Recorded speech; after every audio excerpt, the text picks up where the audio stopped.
अस्सलाम वालेकुम दोस्तों।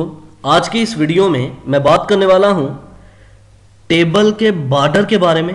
तो इससे पहले की वीडियो में मैंने बात की थी कि टेबल के बॉर्डर को किस तरह से कलर देना है। जिन स्टूडेंट्स ने वो वीडियो नहीं देखी तो वो देख सकते हैं।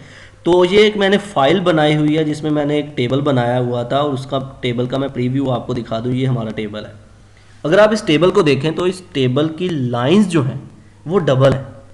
मैं चाहता हूं कि इसकी लाइन जो है वो सिंगल हो जाए।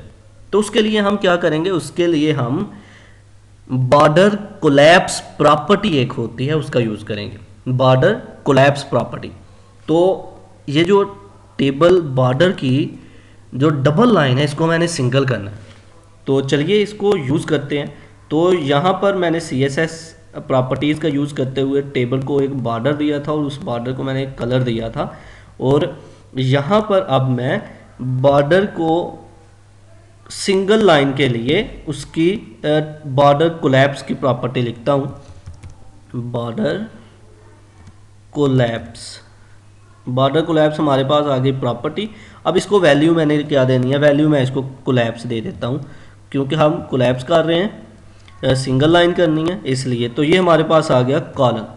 अब इसको हमने क्या करना है, सेव। कंट्रोल एस करके मैं इसको सेव करता हूँ। तो आप इसको देखें ज़रा, इस पहले क्या है, लाइंस डबल हैं। तो इसको रिफ्रेश करके देख लेते हैं। देखिए सारी की सारी लाइंस जो है वो सिंगल हो गई हैं।